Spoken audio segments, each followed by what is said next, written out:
Boa noite, estamos chegando aqui para mais uma aula de Psicologia da Educação. Essa é a primeira aula da segunda unidade, que tem como tema Teorias Psicogenéticas do Desenvolvimento e Contribuições de Jean Piaget.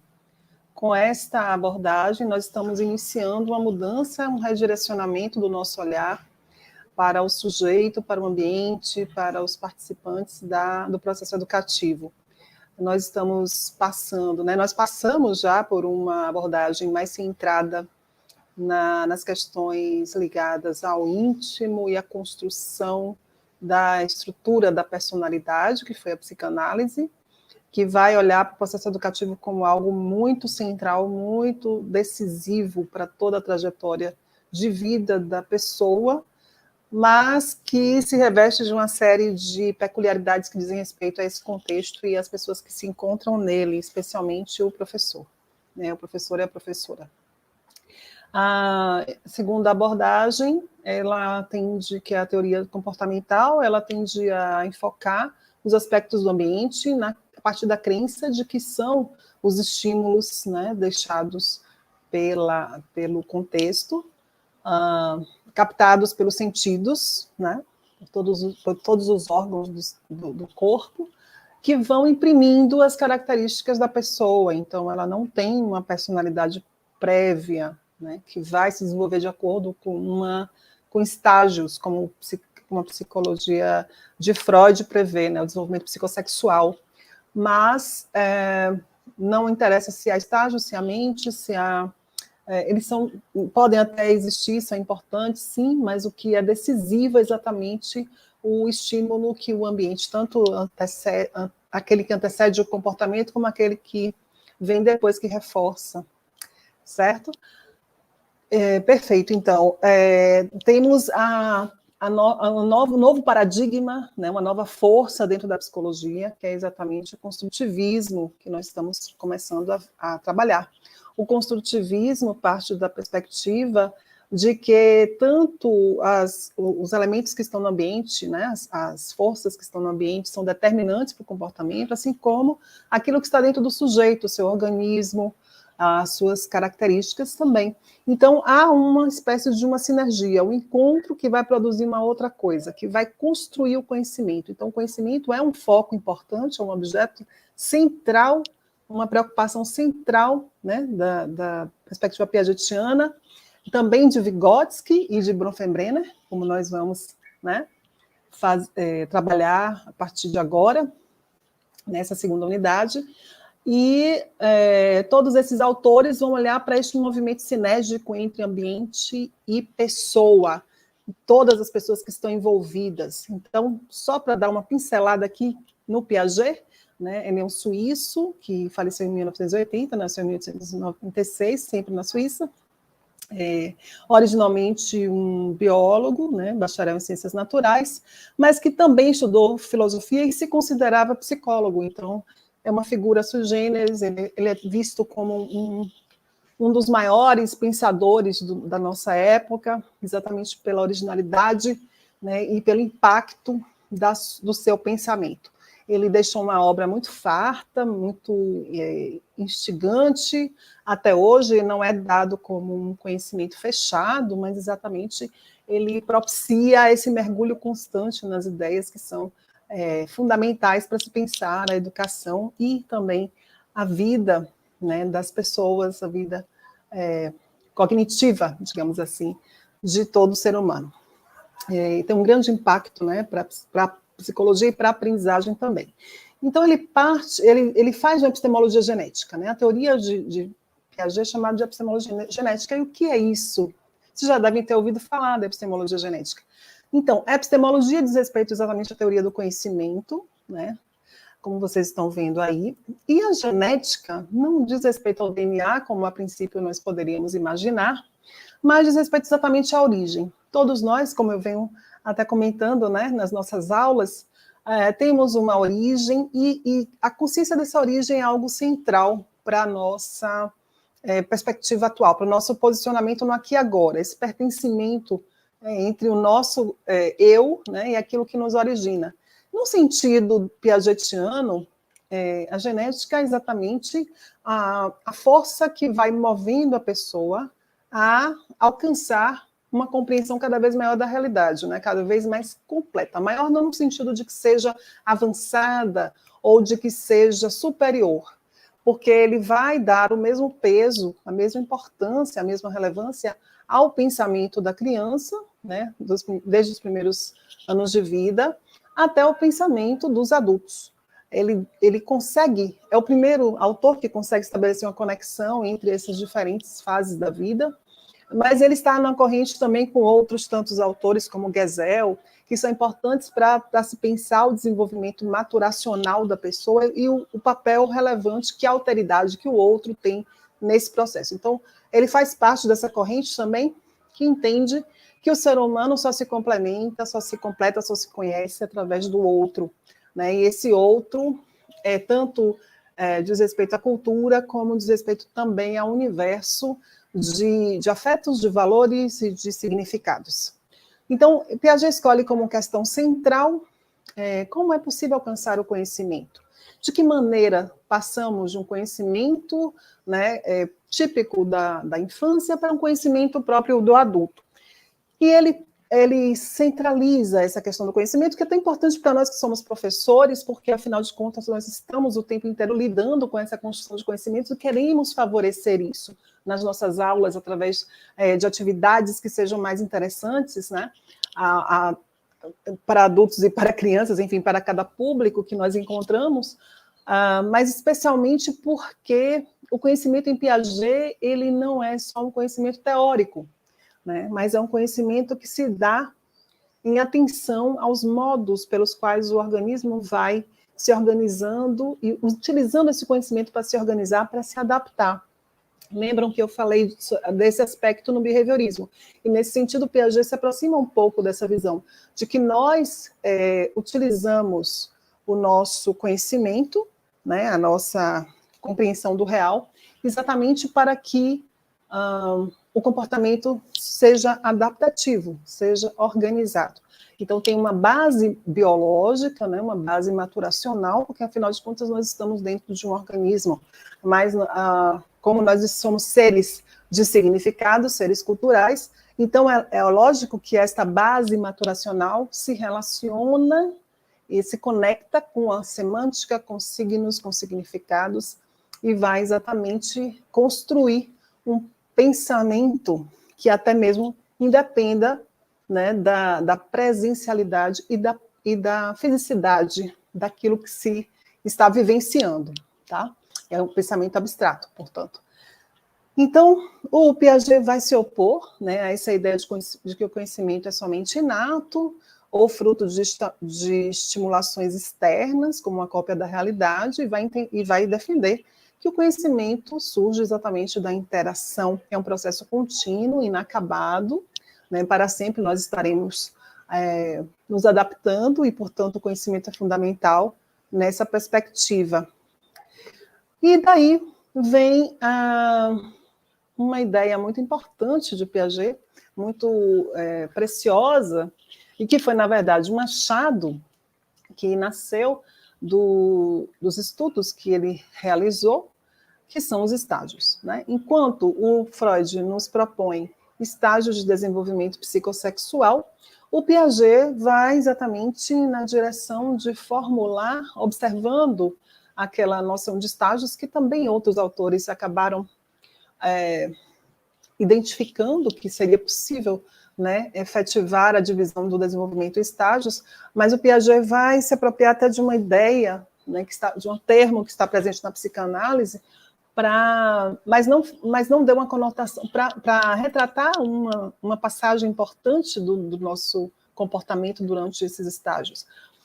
Então ele chama, né? Ele denomina, essa palavra, eu quero dizer logo, chama-se egocentrismo, não corresponde à perspectiva que nós temos no senso comum do que seja egocentrismo, mas é uma influência, digamos assim, né, de uma abordagem mais ligada a uma psicodinâmica, certo?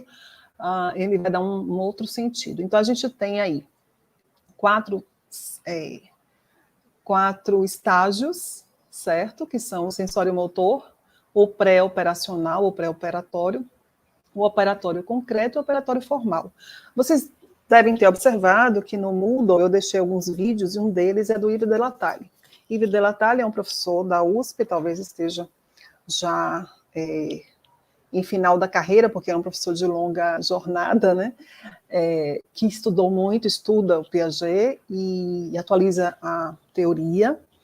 E vocês vão observar que no vídeo ele faz uma divisão em 3 períodos. Então, tradicionalmente nós consideramos como 4, certo? Até do ponto de vista das questões que vocês vão encontrar em concursos, né? Até no texto que eu coloquei também do Marcos Vinícius Cunha, que está no Moodle também, são considerados, então, 4 estágios, que são exatamente esses que estão aí.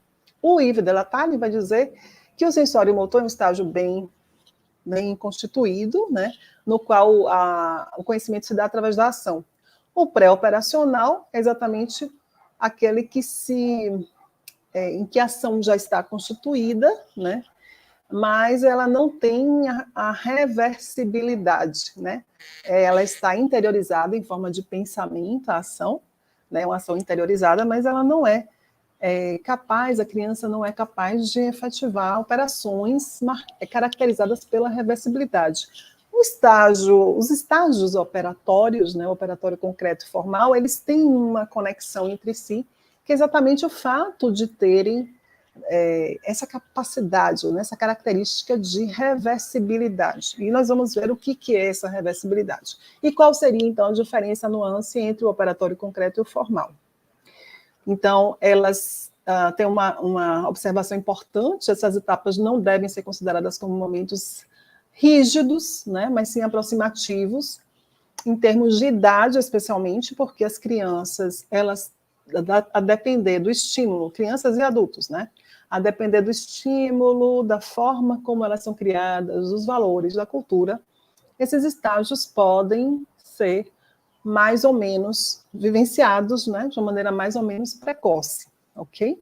Então, digamos assim, esse olhar do Piaget é muito interessante, porque nós temos um fôlego, né, muito grande e um interesse de um investigador, que vocês podem encontrar os livros de Piaget, inclusive no Google, podem procurar bastante, incentivo que vocês, né, façam essa imersão no texto original do autor, vocês vão verificar que ele está o tempo inteiro ali, assim como Freud, procurando exatamente precisar esse conhecimento, não por um diletantismo, mas por um interesse genuíno naquilo que diz respeito ao ser humano, porque é exatamente isso que o interessa, né? Um ser humano integral, um ser humano que constrói o seu conhecimento, que não recebe esse conhecimento simplesmente porque ele está diante de um livro, de um professor, de uma classe organizada em séries, que vão do mais elementar para o mais complexo.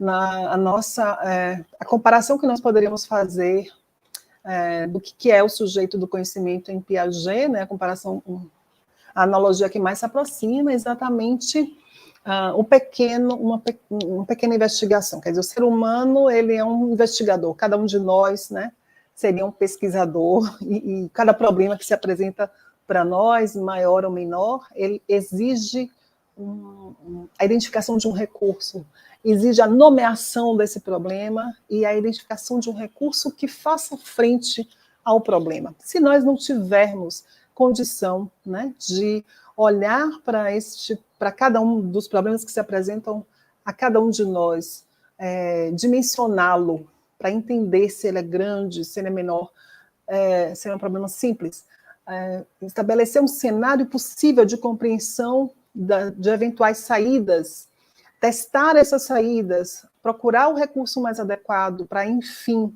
solucionar. Se nós não tivermos essa capacidade de processar esses problemas nesses termos, então nós não estaríamos em condição de enfrentá-lo. É isso que o Piaget nos coloca. Então, a atitude correta do ser humano é exatamente essa, de estar diante do problema e considerar cada problema como uma pequena aventura investigativa, por menos que esses problemas sejam agradáveis, né? Por mais que eles nos causem um desequilíbrio. Todo desequilíbrio diante de um problema faz parte exatamente do processo de conhecimento, Então, é uma perspectiva, digamos assim, interessante, porque nos interessa muito, né, essa perspectiva piagetiana, de como o ser humano está diante dos problemas, porque, afinal de contas, eles não param de surgir nas nossas vidas, né? Então não é uma teoria do passado, uma teoria obsoleta absolutamente, né? Não é uma teoria de escolas que não existem, é uma teoria baseada exatamente na observação daquilo que acontece conosco a cada instante, e por isso eu convido vocês a se colocarem neste lugar de estar diante de um problema para mapear eventuais saídas, identificar primeiro a natureza desse problema, qual é a solução que ele exige, qual é a parada, né? O quanto que ele exige que cada um de nós pare e dedique um pouco de energia, seja mental ou até física, para solucioná-lo e recorra àquilo que pode, de fato, fazer frente a ele. Então, nós estamos observando que, para Piaget, as mudanças resultam de um processo de desenvolvimento. Então, a aprendizagem, ela não é simplesmente um acúmulo, né? Mas é uma mudança, porque depois de vivenciar essa pequena pesquisa para solucionar o problema, é claro que novas habilidades surgem, a capacidade de se conhecer, você desenvolve valores, você desenvolve também a paciência, habilidades de raciocínio, de linguagem, interação com a sociedade em geral. Então, é um processo coerente de sucessivas mudanças qualitativas das estruturas cognitivas, as quais ele chama de esquemas. Então, quando vocês observarem, se depararem com essa palavra, né, esquema cognitivo. O que é um esquema cognitivo? Diz respeito exatamente à estrutura, né, a estrutura, qual é a forma com a qual o seu organismo, o organismo do seu estudante, o organismo daquele que você está ali acompanhando,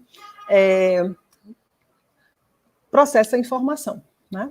Então, a estrutura cognitiva, ela vai sendo ampliada. Esse esquema, ele vai sendo ampliado à medida que você vai se deparando com a realidade que lhe atrai, ou que lhe coloca um impedimento para o desenvolvimento, para a sua conduta, e você procura uma forma de superar aquilo, você integra novos conhecimentos, então você vai ampliando os seus esquemas cognitivos, as suas estruturas cognitivas, e daí surge uma nova estrutura, uma estrutura, né, mais...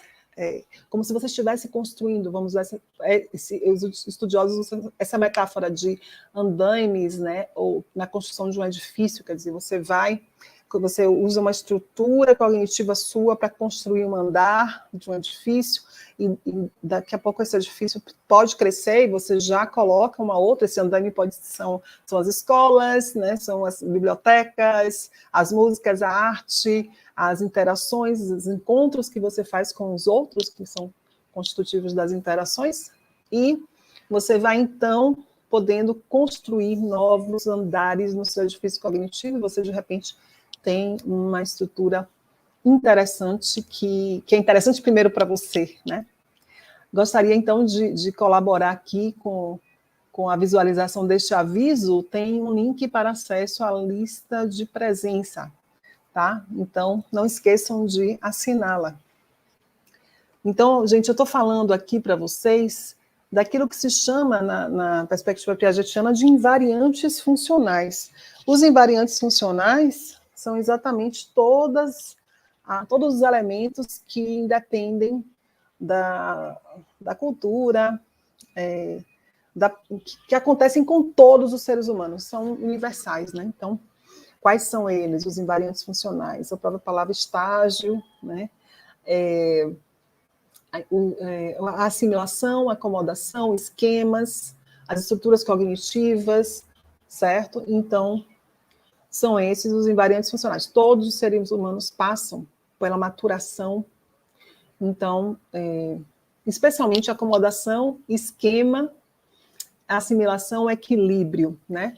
São esses os determinantes, assim, para que o comportamento se amplie e aconteça o conhecimento, ok? Então, as mudanças são graduais, né? Vocês podem já ter observado o desenvolvimento de crianças. Vocês sabem, né, que as crianças mudam gradual e rapidamente, mas não de maneira abrupta, né? Mas os esquemas são construídos ou modificados gradualmente, e isso é muito interessante de ver. A interação entre o sujeito... Bom, é isso. A gente tem uma estrutura que é a inteligência e a função que é adaptativa, como eu já falei para vocês. Aí chegamos nos invariantes funcionais, que já estamos, de certo modo, tratando até o momento, né?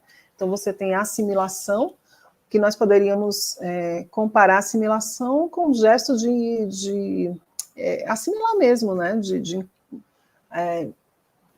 De incorporar, né, novos eventos a esquemas. Então, por exemplo, quando você vai comer uma maçã, né, então você vai assimilar essa maçã, você vai comer algo que está fora do seu organismo, né? Então você utiliza um esquema que é mastigar, certo? E você assimila essa maçã ao mastigá-la, e depois você vai acomodar. O que vai acontecer? O seu estômago vai entrar em ação, né, com o suco gástrico, e vai alterar a forma daquela maçã, que já passou desde, né, a mastigação por um processo digestivo ou digestório, mas ela vai então, ali incorporando os elementos através do suco gástrico, da ação do suco gástrico, vai alterando os elementos originais ainda mais, né, para formar algo que seja passível de ser assimilado pelo corpo mesmo, né? E essa assimilação pelo corpo, no sentido de tornar aquela maçã nutriente para o corpo, é considerado o equivalente à acomodação do conhecimento, né? Então, o momento em que você se depara com um problema, por exemplo, pode ser um problema de matemática, ou um carro que dá um defeito, ou um parente que te conta uma história dramática, ou até mesmo que você tem que organizar um grupo, né, para fazer um jogo, você, como líder daquele grupo, tem que enfrentar algum desafio, motivar a sua equipe, né? Então, você vai formular uma estratégia. Então, quando você pensa no problema, aí você está assimilando, você está aplicando os seus esquemas cognitivos, a sua estrutura de conhecimento àquele problema, àquele objeto, ou aquele acontecimento, certo?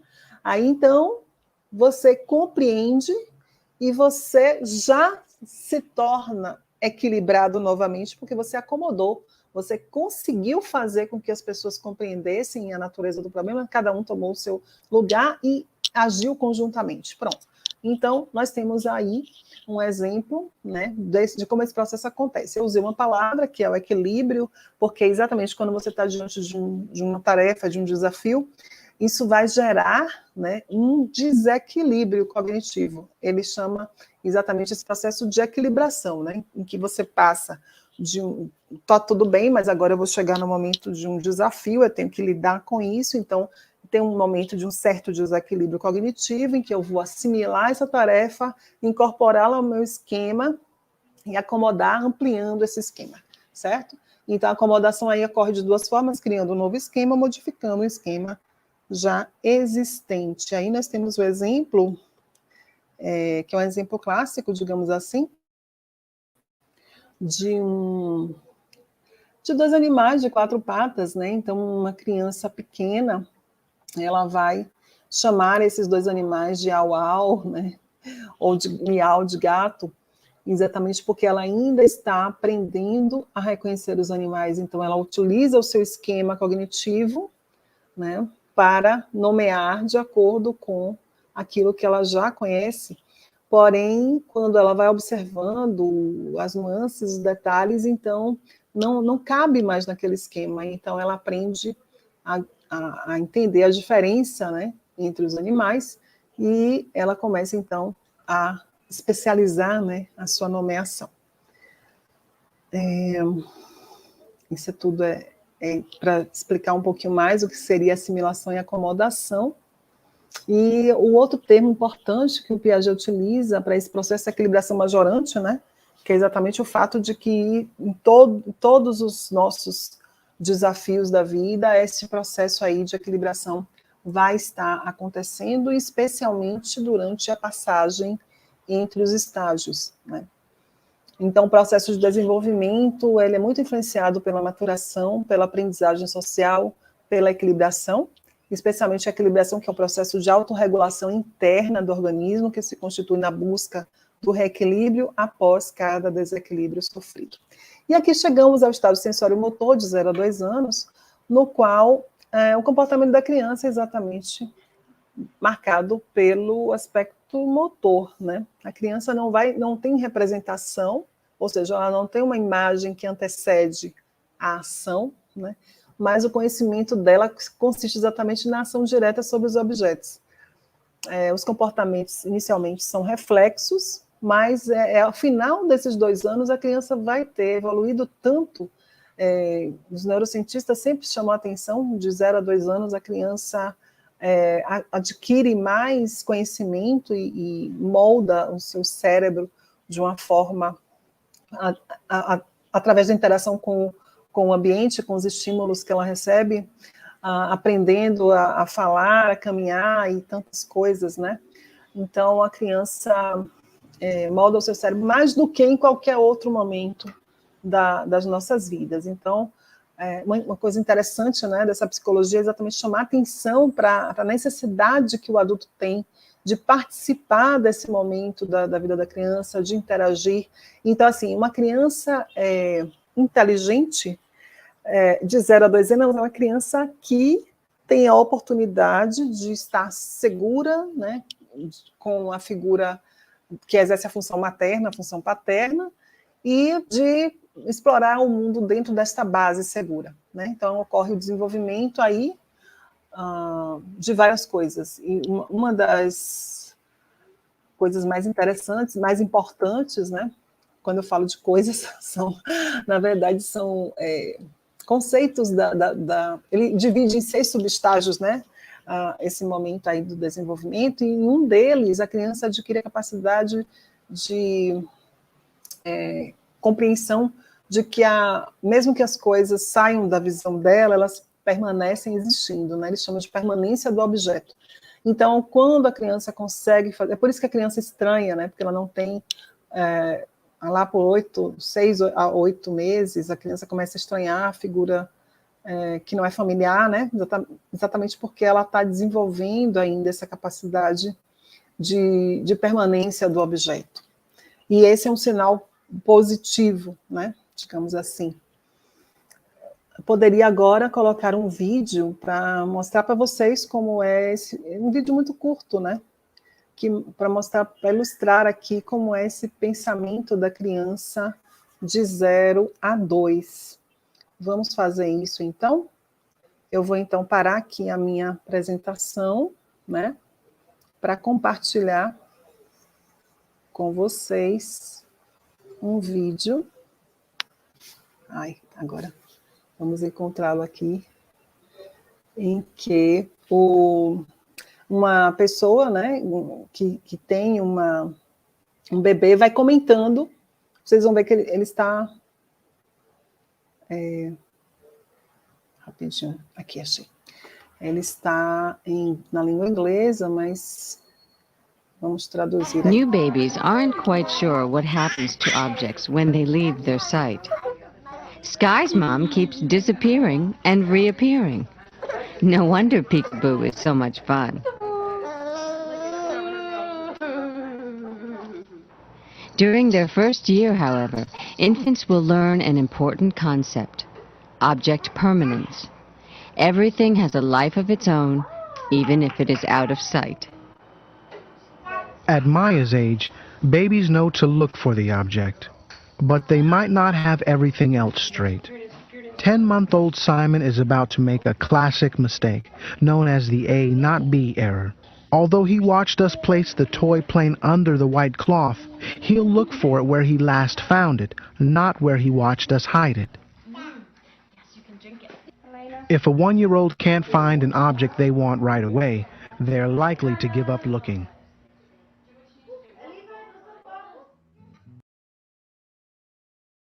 Pronto, é um vídeo bem curto, né? Mas que mostra exatamente essa interação das crianças com os objetos. Vejam como elas interagem, exatamente isso. A educação nessa fase consiste em promover a interação, em promover essa completa integração, né, das crianças com aquilo que lhe interessa e diante da presença do adulto que está sempre ali, dando esse suporte. Vamos passar logo para um vídeo, e ali a permanência do objeto, que é já, né, o que Piaget considera como extremamente relevante para o desenvolvimento cognitivo. Vamos, então, vou aproveitar para colocar mais um vídeo aqui, que diz respeito exatamente ao segundo estágio, que é exatamente o pré-operatório. E aí, nesse estágio pré-operatório, é relatado que a criança, ela utiliza pistas cognitivas, né? Ainda a criança, quando termina o primeiro ano de vida, segundo ano de vida, ela tem a linguagem. Então, ela se insere no mundo simbólico, que é o mundo da representação. É por isso que as crianças utilizam aí, às vezes, os sapatos do pai, da mãe, a bolsa, a roupa, né? E fazem jogos de papéis, imitam, adoram historinhas, contar histórias, tudo que for, né, de imitação, de faz de conta, tudo isso é uma contribuição assim, singular, né, para o desenvolvimento e de participação da cultura mesmo, né, a forma como as crianças têm de estar ali internalizando a cultura. E elas, o termo internalizar é um termo bem vigotskiano, mas que nós poderíamos utilizar aqui também, né, porque, na verdade, o que a criança faz ao realizar um faz de conta é trazer, né, de dentro de si, né, aquilo que está sendo construído, né, para o desenvolvimento. Então, isso é algo assim muito, muito bonito de assistir. Mas, então, na passagem aí do operatório concreto, para o operatório concreto, né, a criança passa por um período de chamado pré-operatório. Nessa fase pré-operatória, ela vai estar utilizando pistas perceptivas para interagir com o ambiente. Então, vocês podem ver que a criança pode nomear objetos, animais, construir histórias com amigos imaginários, imaginar que está sendo seguida, observada pela lua, por exemplo, ou por algum outro astro, por algum pássaro, né, por algum elemento da realidade, e que o adulto acha que é fantasioso, né, que aquilo é uma fantasia, mas é exatamente a maneira como a criança está expressando aquilo que passa dentro do seu universo cognitivo. Então, vocês vão observar que o Piaget construiu alguns testes para localizar na verdade, para expressar, né, com base na ciência também. Ele tinha uma preocupação de dialogar muito com a ciência da época, com os conhecimentos do Einstein e de outros que estavam ali trazendo, né, as teorias, enfim, da ciência. Então, ele vai construir alguns testes, certo? E ele até trabalhou com os próprios filhos na construção desses testes, e vocês vão observar que ele vai retratar esse uso das pistas cognitivas na identificação da mudança, né, das explicações para a mudança nos estados da matéria, vamos dizer assim, né? Então, vejam neste vídeo como isso acontece no pensamento pré-operatório, que a gente vai ver a noção de conservação, certo? Que está, não sei se está sendo visualizado.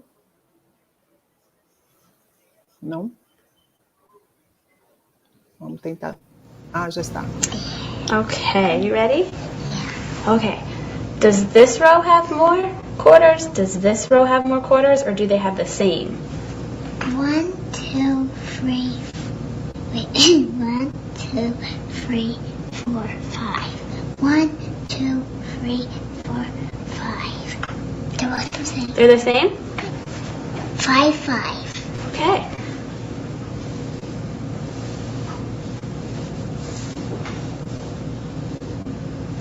Okay. Does this row have more quarters? Does this row have more, or do they have the same? This one has more. That one has more quarters? Yeah. Why does this row have more quarters? Because it's more far away. It's more far away? Yeah, it's more far away than that. Looks bigger.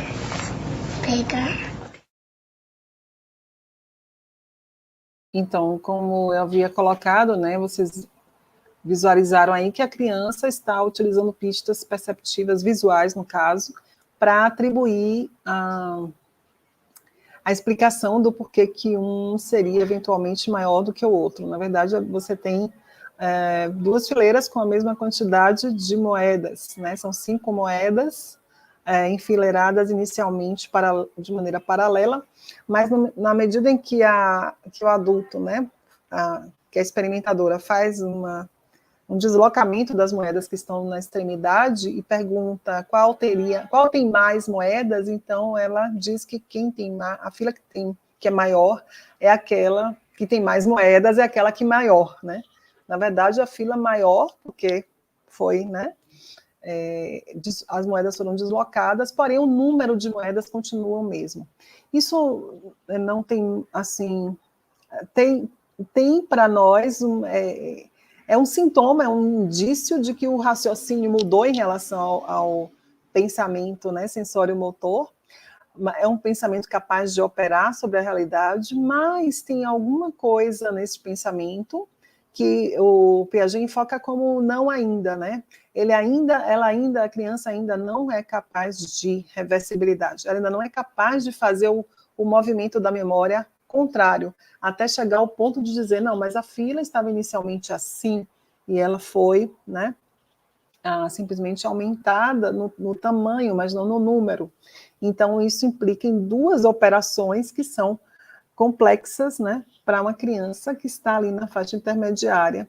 E agora eu vou, então, projetar para vocês aqui, voltando para o slide, para que vocês, né, visualizem a teoria do Piaget, né, ele vai exatamente falar, né, desta possibilidade da gente compreender como é que a criança está pensando, né, o que ela está exatamente, quais são os processos pelos quais ela está passando. E esse momento, ele chama, é nesse momento que acontece o egocentrismo, ao qual eu me referi anteriormente, né, é o momento em que a criança, ela diz que ela é egocêntrica. Por quê? Porque ela só é capaz de visualizar aquilo que está dentro da compreensão dela, né? Ela não é capaz de fazer uma descentração, né? Então, aqui, esse período preparacional vai dos 2 aos 7 anos, se desenvolve cada vez mais o conceito de representação, né? Habilidades de socialização também. A gente tem essa perspectiva egocêntrica pela qual a criança vê a realidade da forma que a afeta, ela usa linguagem, desenhos, símbolos e imagens mentais. O comportamento cognitivo é bastante influenciado pelas atividades motoras, então são crianças que adoram correr, subir, brincar de picula, de pega-pega, né, também de representação, né, de ter um jogo simbólico muito forte. E vem essa história do monólogo coletivo, da fala socializada, pela qual a criança pode usar, já ia usando um termo vigotskiano novamente aqui, né, que é o outro ponto que a gente vai ver na semana que vem, mas que é o Vygotsky vai dizer que a fala egocêntrica é uma forma que a criança tem já de tomar aquilo que a sociedade, né, que a cultura lhe traz, para apoiar-se nessas palavras e criar novos sentidos, né, e se organizar mentalmente, se organizar suas funções psicológicas superiores. Mas em Vygotsky, em Piaget, né, a fala egocêntrica quer dizer que existe todo um universo dentro da criança, né, é o oposto em relação a Vygotsky, portanto, e eles se complementam, eles não são antagônicos de todo, né, mas eles são vistos hoje muito mais como complementares e necessariamente juntos, porque eles são interacionistas construtivistas, né, e veem todo esse suporte mútuo, né, que o ambiente sujeito tem na construção do conhecimento. Então, esse monólogo coletivo da fala socializada que acontece mesmo dentro da criança, né? Então, a gente tem aqui a noção de centração, que é exatamente que a criança ainda não possui, né, entre 2 e 7 anos de idade, que possibilitariam fazer a leitura dessa situação que nós acabamos de assistir no vídeo. Ela também não tem ainda noção de conservação de área, de volume, então existem outros vídeos que mostram, né, vocês vão assistir daqui a pouco, que mostra exatamente esse experimento em que se apresenta, né, 2 copos com a mesma quantidade de volume, de líquido, e com um terceiro copo um pouco mais estreito, né, ou muito mais estreito, depende, no qual o volume de um deles será colocado. E aí se pergunta para a criança qual deles que teria o maior volume, ela vai exatamente, a criança pré-operatória, ela vai afirmar que é exatamente o copo mais estreito e mais comprido, né? Ela usa essa pista, sempre essa pista observacional para tomar a decisão, para responder, para se posicionar dentro da realidade, né? Então, como eu havia colocado, né, o nosso queridíssimo Ivo Della Tali vai falar que no período sensório-motor a gente tem ação, no pré-operatório a gente tem ação interiorizada, e no período operatório concreto a gente tem ação interiorizada reversível, né? Então, a operação ela tem 4 características: ela pode ser internalizada, ela é reversível, supõe conservação e invariância, e está relacionada a outros sistemas de operações. Então, vejam quanto é importante conhecer isso. Aí começa o estágio das operações concretas de 7 a 11 anos, no qual a criança vai entrar na lógica das operações que serão aplicadas a problemas concretos, a problemas reais. Então, ela não tem problema com conservação, apresenta argumentos corretos nas suas respostas, toma decisões lógicas ao invés de decisões perceptivas, acompanha transformações e alcança a reversibilidade das operações mentais. Ela já não é tão egocêntrica no sentido de que ela não está mais tão ligada, né, em fantasias, em jogos, na ludicidade sim, mas não tanto, né, na fala usada como elemento de imaginação, né, mas sim uma fala muito mais pragmática com o fim da comunicação. Então vejam como é interessante também, retomando aqui a psicanálise freudiana, que esse é o momento em que já aconteceu o complexo de Édipo, já teria acontecido o complexo de Édipo, e as crianças estão ali totalmente voltadas para a escola, né, para a interação não mais com o núcleo familiar, mas sim com os colegas, com as brincadeiras típicas da idade, seguem as figuras de autoridade, que são os professores, né?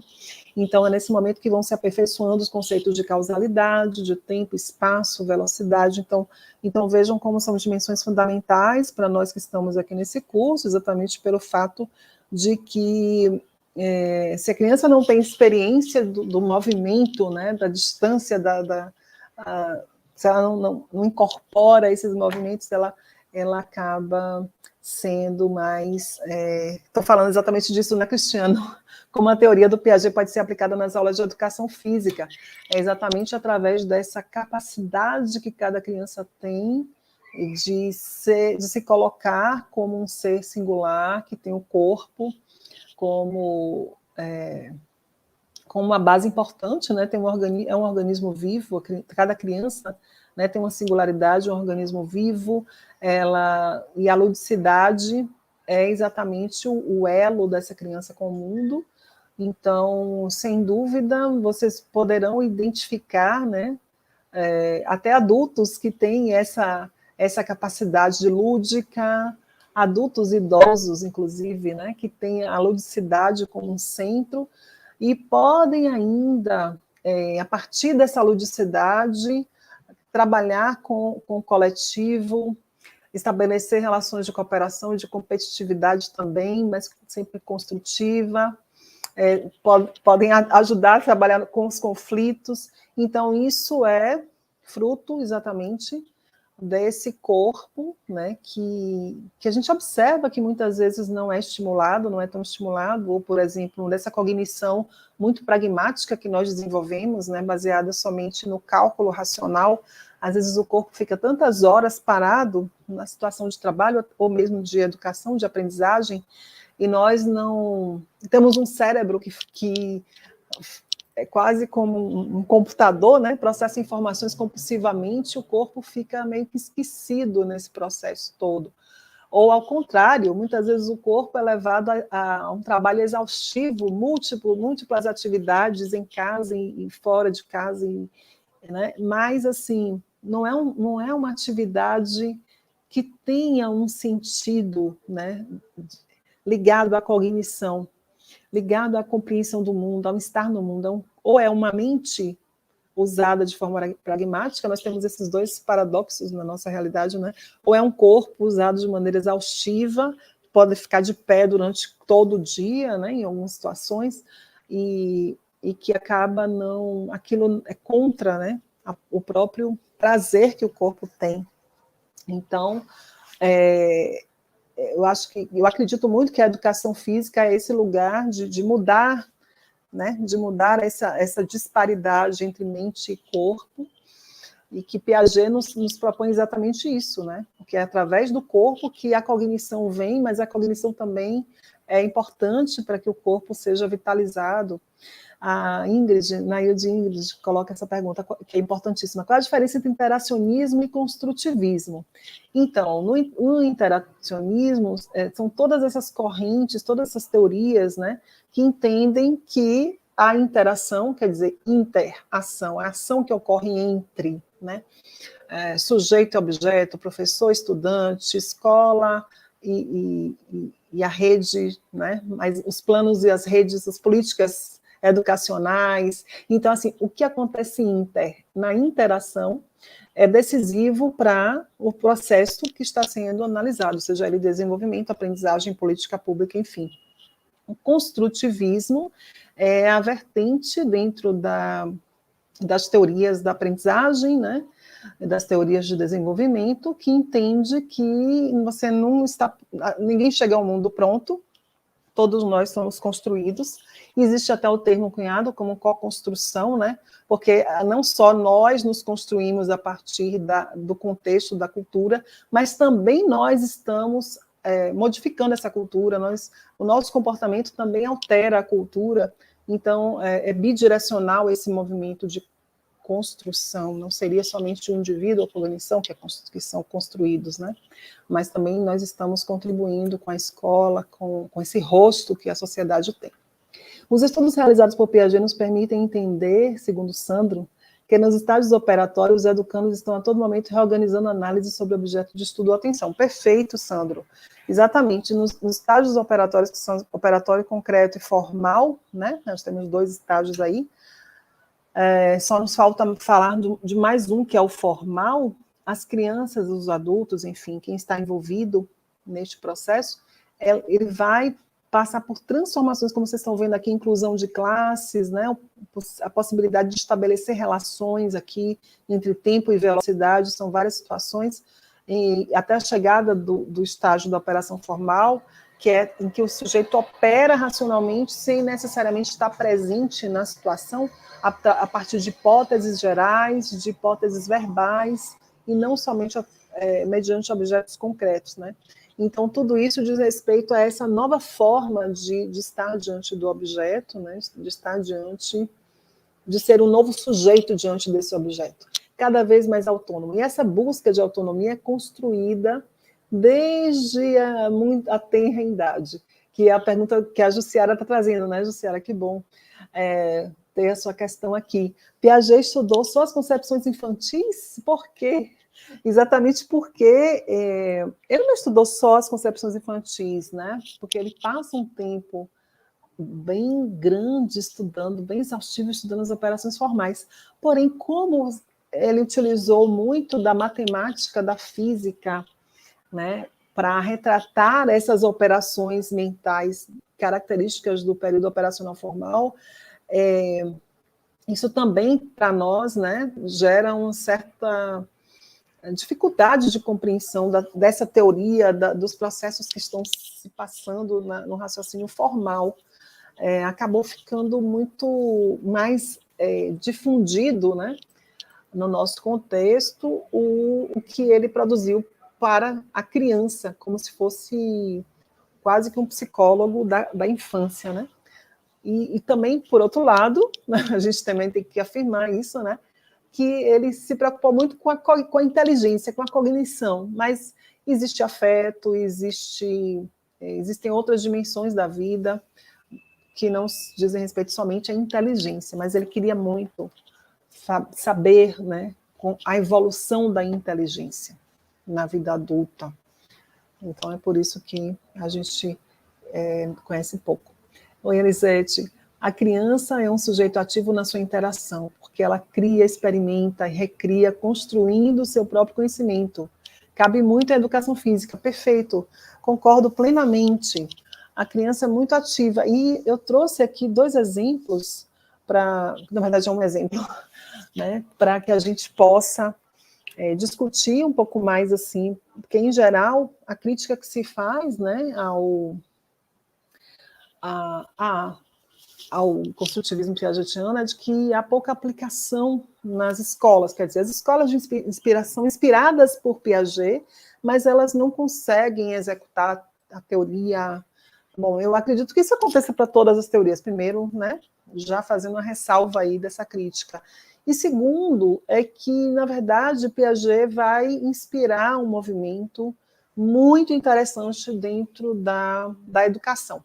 E a gente vai ler trabalhar um pouco, eu vou deixar depois os vídeos lá no nosso Moodle, para que vocês possam visualizá-los com mais tranquilidade, né, com mais calma, porque realmente é muito interessante essa proposta que talvez vocês conheçam. Mas eu queria só pontuar aqui ainda que o adolescente manifesta o último egocentrismo, né, do ponto de vista aí do desenvolvimento, né? Muitas vezes ele julga que somente ele está certo, ele pode sentir uma certa capacidade de agir de modo invulnerável, nada vai acontecer com ele, né? Então isso revela um retorno aí do egocentrismo. O Sandro fez uma pergunta sobre o uso do Piaget em sala de aula, né, Sandro? Então, ele é importante para que o professor se coloque na sala de aula como alguém que está ali diante de pequenos pesquisadores. Então, para que o professor se reposicione, né, primeiro, e não imponha atividades, não faça...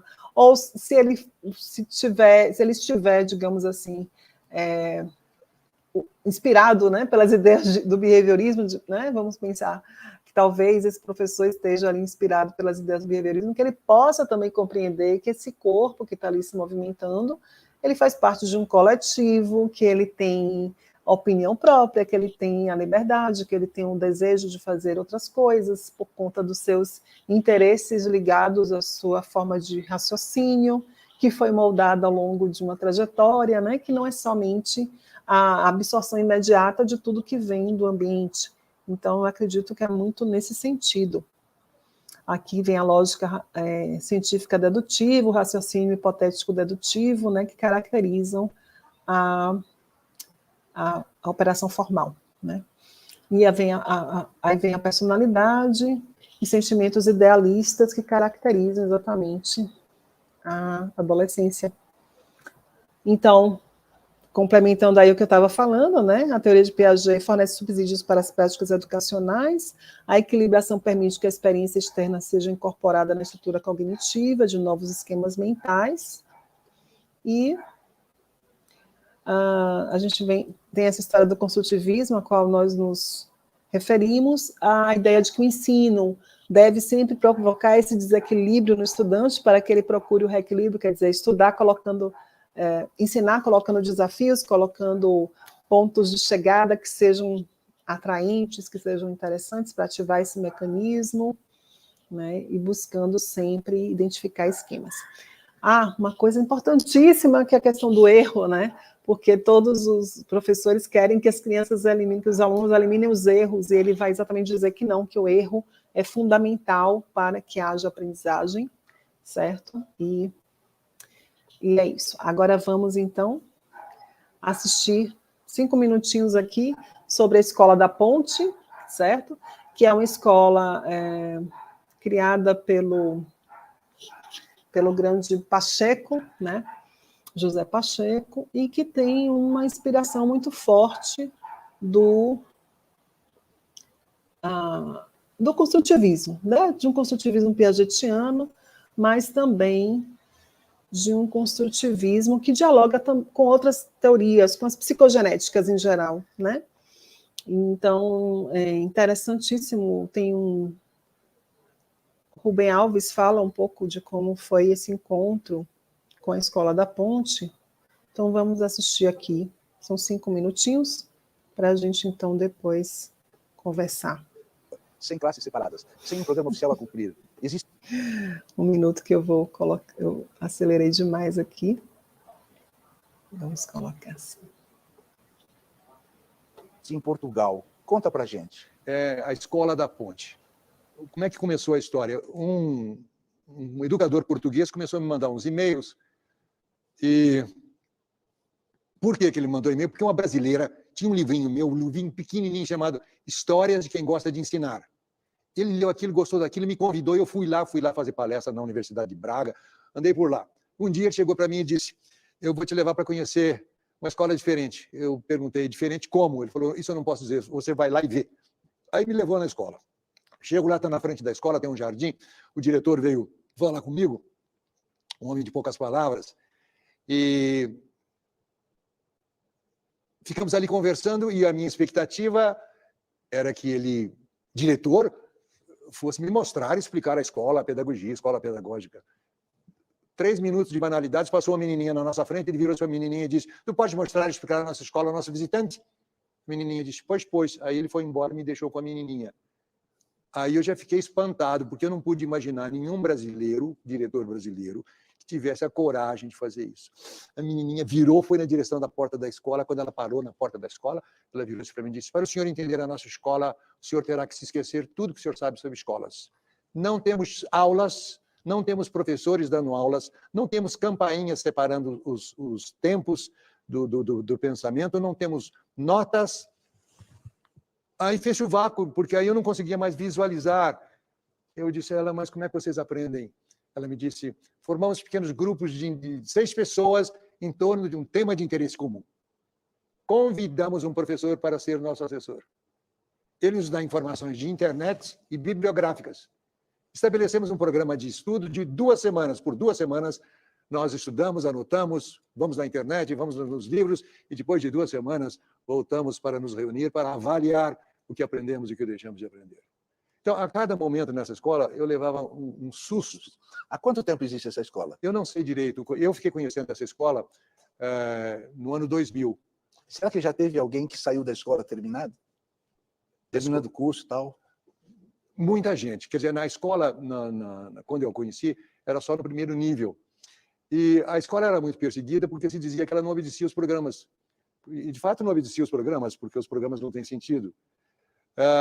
Aí o que aconteceu? A escola começou a ser objeto de uma campanha para fechar a escola. Aí a Universidade de Coimbra foi encarregada de avaliar a escola. E os professores de Coimbra foram lá passar uma semana na escola. Eles foram procurar alunos que já tinham sido alunos da escola há 10 anos, há 5 anos, e eles descobriram que esses alunos que não seguiam os programas, em todas as situações, foram os mais brilhantes. Porque a escola... Os deficientes síndrome de Down estão integrados. Aqui no Brasil se fala muito em integração dos deficientes síndrome de Down, que para mim é pernicioso. Pernicioso por quê? Porque você não pode integrar numa corrida de 10 quilômetros um aluno que só tem uma perna. E os nossos programas seguem o modelo da linha de montagem. Todos querem aprender a mesma coisa, no mesmo momento, na mesma velocidade, e todos têm que seguir. O que significa que aqueles que não têm a mesma habilidade, eles são incapacitados de seguir o programa. Mas na Escola da Ponte, cada um segue do jeito que pode. Do jeito que pode. Eu perguntei para o professor José Pacheco, que era o diretor dessa escola, qual era o sistema, qual era a ideia. Ele disse, leia Alice no País das Maravilhas. A Alice caiu lá no buraco do coelho e descobriu uma turminha. E essa turminha de bichos de todos os tipos tinha um pássaro chamado pássaro Dodô. Então o pássaro Dodô gritou, vamos fazer uma corrida. Todo mundo disse, vamos fazer uma corrida. Como é que vai ser a corrida? Vai ser assim, a gente vai fazer um círculo na terra e depois de feito o círculo, nós vamos correr dentro do círculo. Então fizeram o círculo na terra. Aí o pássaro Dodô disse, corram. E todo mundo começava a correr. Um corria para frente, outro corria para trás, eu corria dando pulinho, outro corria dando cambalhota. Cada um corria de um jeito. Aí o pássaro Dodô disse, acabou a corrida, parem de correr. Todos pararam de correr e alguém perguntou, quem ganhou a corrida? O pássaro Dodô respondeu, todos ganharam e todos receberão prêmios. Do jeito, cada um correu do jeito que podia correr. Só poderemos integrar as crianças ditas deficientes, porque nós somos deficientes, né? Eu sou deficiente, sou surdo, você também é meio surdo, né? Nós somos deficientes, não temos cabelo. Temos que olhar para o chão para não tropeçar. Gente, que interessante, né? Ouvir o Rubem Alves falar dessa realidade que é a Escola da Ponte. E também observar que ela, embora não seja completamente piagetiana, mas ela é exatamente uma...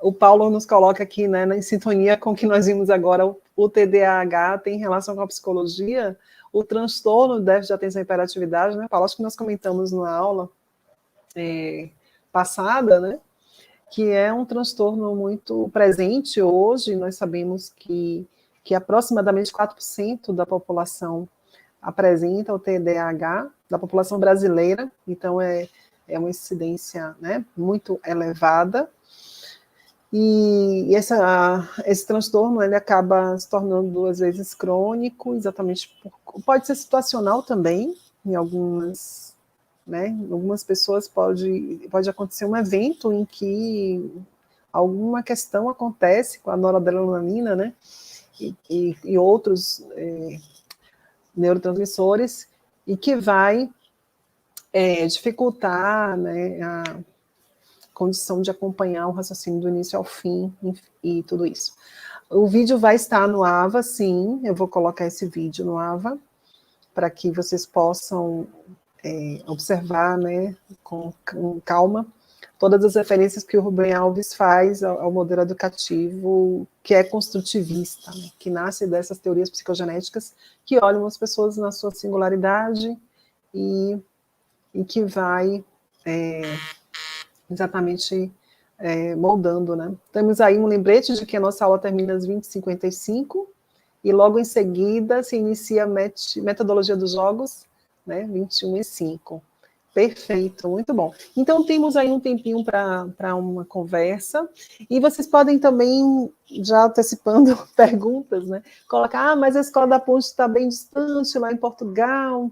Então, no Brasil, nós temos algumas escolas que são muito interessantes também. Aqui na Bahia, inclusive, temos algumas escolas que são importantes, de inspiração construtivista. Pois não, coloca os slides, sim, no nosso AVA, para que vocês possam também consultá-los. Então, a gente tem, basicamente, em Piaget, 2 grandes tópicos, assim, que são os mais, em síntese, que podem, né, sintetizar bem a teoria dele, que são os invariantes funcionais, né, assimilação, acomodação, esquemas e equilibração, e os estágios piagetianos com suas características, com as características que nós visualizamos aqui muito brevemente. Talvez fosse legal voltarmos um pouco para observarmos os exemplos que estão em alguns vídeos que nos mostram os experimentos piagetianos que ilustram o raciocínio, né? Que ilustram o raciocínio de cada estágio. Isso é importante da gente ter sempre presente, né? Vamos fazer isso, então? Mais um pouquinho. Nós vimos, então, sensório motor e pré-operatório. Vamos assistir agora, sempre são vídeos curtos, né, o estágio operatório concreto, né?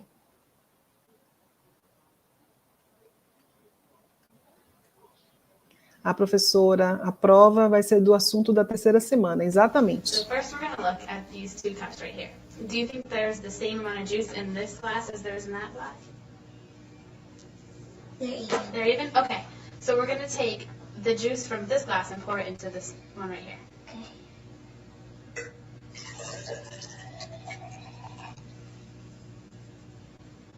Okay, so now we're going to look at this glass and that one. So do you think that there's more juice in this glass, more juice in this glass, or do you think that they have the same amount? Same amount. Okay, why do you think that they have the same amount? Just because this is skinny doesn't mean it's not the same amount. It has the same amount of juice in it, but this one is just wider and this one's skinnier, but they have the same amount of juice in it. Vejam que interessante que é, né, a análise que ela faz exatamente de que a quantidade se conserva. Então, já mostra um outro tipo de raciocínio bem diferente do que nós vimos anteriormente, né? E para Piaget é um salto qualitativo assim muito significativo, né? E por fim, vamos então assistir mais um vídeo muito rapidamente que mostra o pensamento das operações formais, né? Vamos dar uma olhada aqui nesse quarto estágio que é o operacional formal.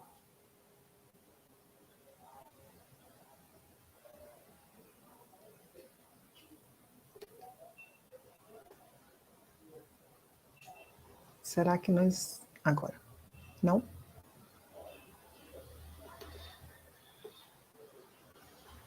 Está aparecendo para vocês? Acho que não, né?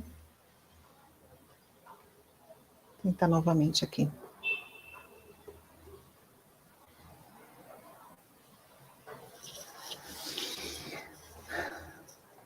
É isso, gente.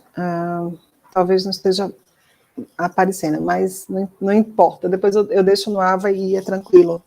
Mas só queria, então, colocar, né, que, como eu falei em algum momento, né, as teorias psicogenéticas, elas se encontram. Então, a gente tem Piaget, Vygotsky e Vallon como os grandes teóricos que vão articular esse desenvolvimento. Então, de um lado tem Piaget com a cognição, do outro lado a gente tem Vygotsky, que vai enfatizar a interação do ponto de vista da sociogênese, né, das interações, sociogênese no sentido do desenvolvimento social, né, das ferramentas culturais que são construídas ao longo das gerações e que nós encontramos e integramos ao nosso pensamento ao longo da nossa história, né, de desenvolvimento. E o Vallon, que vai olhar para um aspecto fundamental, que são as emoções, que é exatamente um desenvolvimento que diz respeito àquilo que nós sentimos, né? O nosso corpo, que ocupa um lugar no espaço, que também se impacta, né, com os objetos de conhecimento, e que tem uma profunda vinculação com o que acontece na cognição. Quer dizer, se nós não considerarmos essas crianças que estão respondendo, né, as provinhas piagetianas, elas têm uma emoção que está ali moldando também. E o Rubem Alves faz essa observação fantástica, né, de que, para mim, chamou muita atenção quando ele diz assim, imagina uma criança te receber na sala, na escola, né, receber uma pessoa, um convidado, o diretor, ele se retira e deixa que a própria criança mostre a escola. Então, vejam como é uma concepção de autonomia, que a criança tem um domínio da cena também. Os estudantes, eles podem falar mais do que ninguém sobre a educação que eles estão recebendo em um determinado local. E isso é próprio do construtivismo, que confia que os sujeitos são autônomos, que eles são construtores do seu próprio conhecimento, né, que eles têm uma participação social que decorre naturalmente do fato de que o conhecimento insere os sujeitos dentro da sociedade, né? E ele traz essa observação, o Rubem Alves, no vídeo que nós acabamos de assistir, sobre a pessoa com deficiência, né? Que a pessoa com deficiência, ela também está ali presente, ela vai precisar ter toda uma releitura da escola em relação a ela, né? E a presença dela é fundamental, tanto pelos vínculos que ela constrói, quanto pela própria forma como o colega se coloca em relação, né, a ela. Então, assim, é muito instigante ter essa perspectiva sobre a presença da pessoa com deficiência.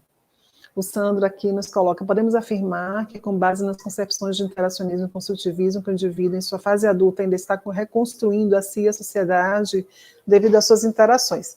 Exatamente, Sandro, nós não paramos nunca de reconstruir o nosso conhecimento, de atualizá-lo, de atualizar especialmente os nossos esquemas cognitivos, que são continuamente desafiados a se reposicionar diante dessas novas estruturas, né, de perguntas, de problemas que são colocados para nós.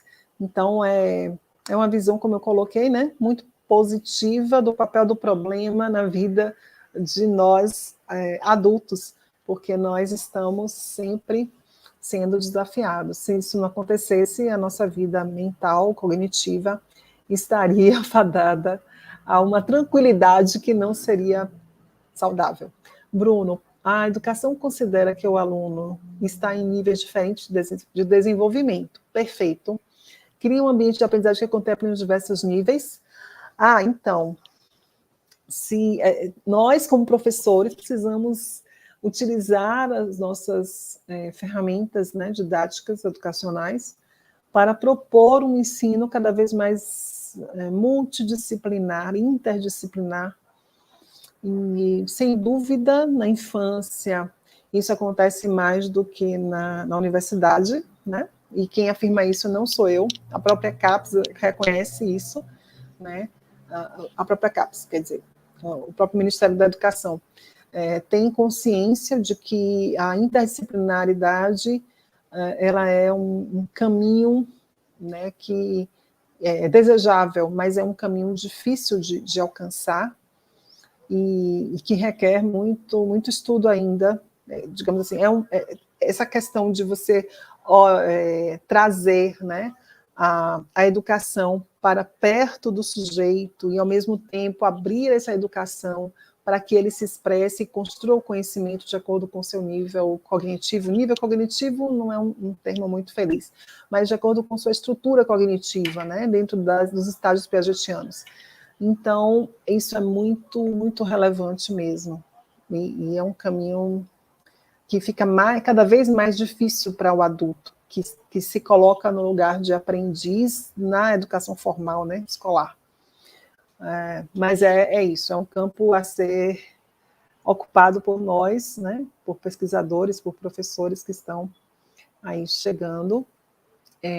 Eu vou deixar também no AVA, não sei se dá tempo da gente visualizar e se eu consigo colocar aqui, né, mas tem um outro vídeo que fala do projeto Âncora, que é um projeto muito inspirado, aliás, foi fundado pelo próprio Pacheco aqui no Brasil, e merece ser conhecido. Eu não sei se com a pandemia eles continuaram, né, a funcionar, mas é um projeto que também coloca a centralidade do interesse da criança, do educando, como uma via de construção de conhecimento. O seminário, os artigos nós que escolhemos, né, qual vamos utilizar. Então, o grupo sim escolhe, Paulo. É sempre dentro desse grupo que vai discutir, né, qual é a abordagem que vocês querem trabalhar, e escolhe um dos 8 artigos que estão previstos para o seminário, tá certo? Então, falando sobre a questão da avaliação, nessa semana nós teremos, detalhando um pouquinho mais, nessa semana vocês encontram nos polos, né, que trabalham com os tutores, nas quintas-feiras vocês vão encontrar, então, um questionário, né, com 2 horas de duração, 8 questões, a serem respondidas, e no sábado os demais polos, certo? Então, são questões ABCDE, né, que foram retiradas de concursos públicos na área da educação para professores, e com questões sobre Piaget, certo? Então, excluí as questões relativas ao que eu tinha pensado antes de fazer questões de concurso, também incluindo psicanálise e behaviorismo, mas como essas já foram abordagens avaliadas por outros tipos, né, de questões, então eu priorizei o Piaget nessa avaliação.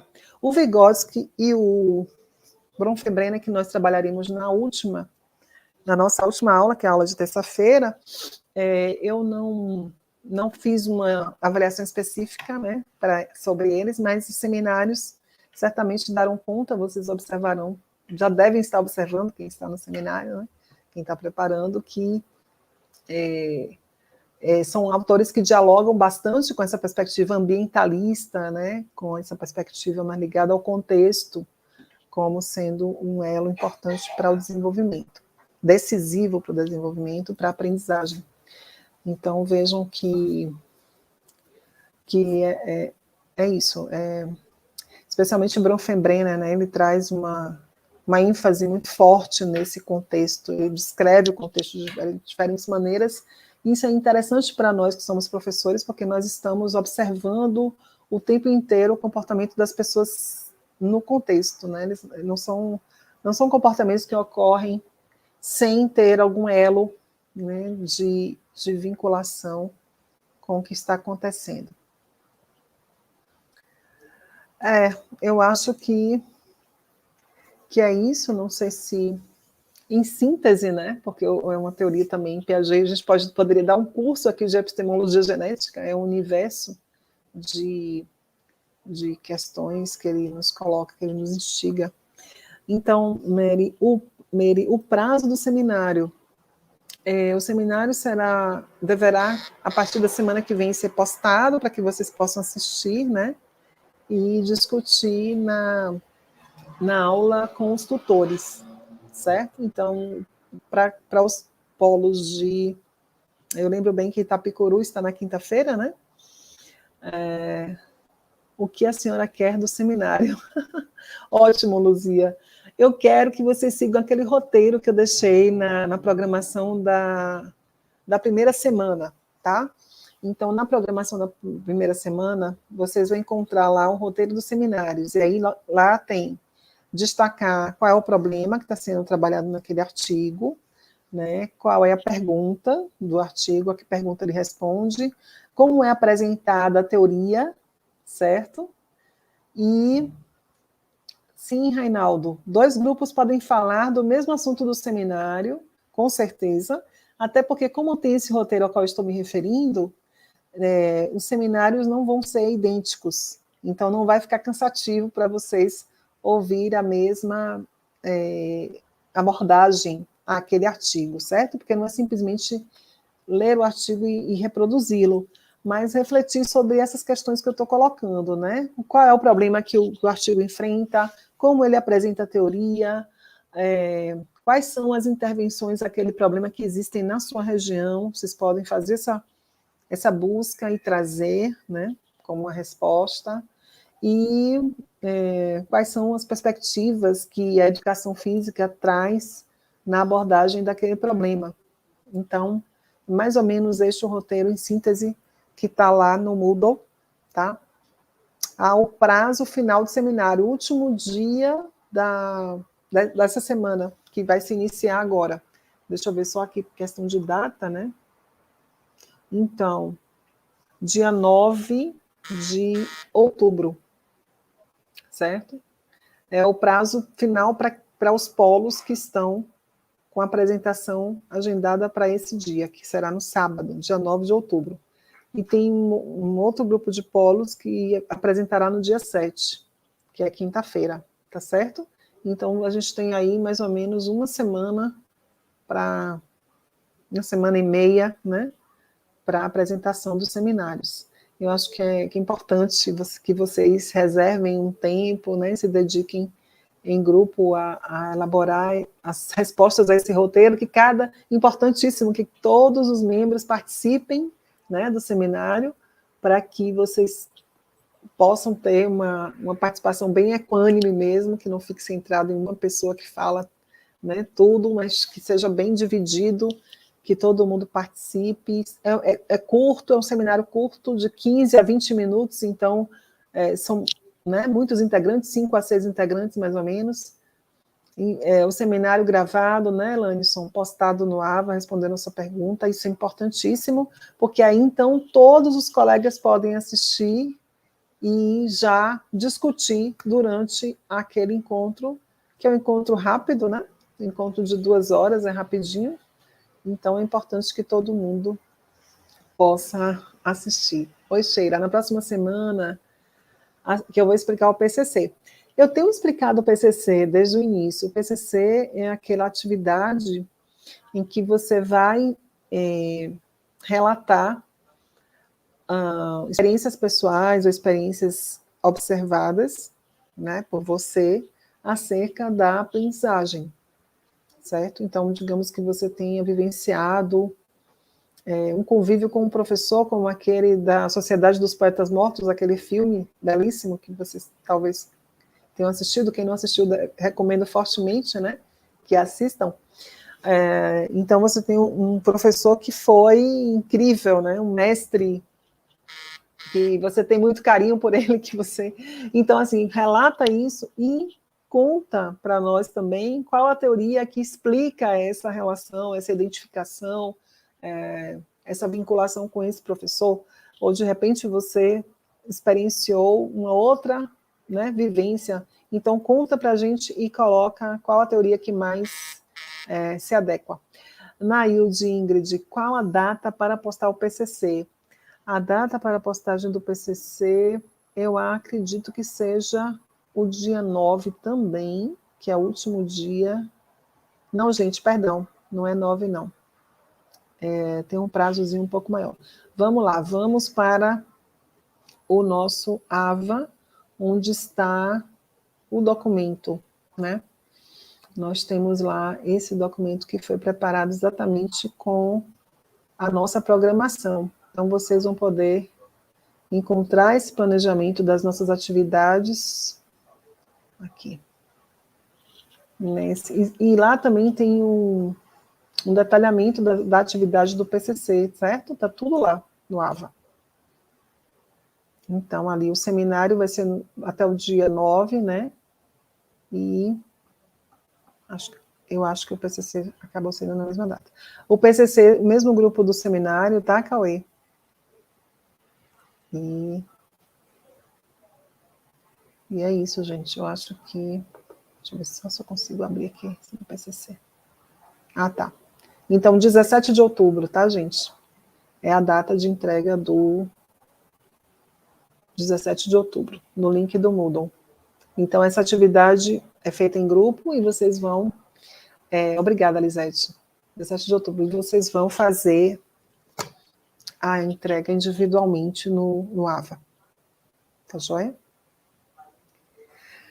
Então, gostaria muito de agradecer pela participação de vocês, não só nessa aula, mas em todas as outras. Tem sido um convívio muito interessante. Eu acredito também que é uma disciplina de qualquer sorte, com muitas ideias, né, com muitas questões, e que precisam de um tempo para conhecê-las, para identificar as nuances entre as diversas abordagens, mas, enfim, são sempre ferramentas para pensar os casos que nós encontramos, para que nós possamos estar diante dessa realidade da escola com muito mais abertura e entendendo que ela nos coloca desafios, que esses desafios são interessantes também, né? Enquanto adultos e participantes daquele ambiente, não só nós colocamos o conhecimento para os nossos estudantes, mas também a própria estrutura da escola nos interroga o tempo inteiro e exige de nós uma compreensão que vai além do óbvio, né? Então é isso que o Piaget nos coloca. este ambiente que está em contínua construção, desconstrução e reconstrução. Então, vamos topar o convite a topar este enfrentamento e a seguirmos nesta carreira que é tão, de um lado, tão desafiante, do outro lado, tão gratificante, né? Obrigada, então, pela participação de vocês e nos encontramos na próxima terça-feira. Participem também do fórum. Um abraço.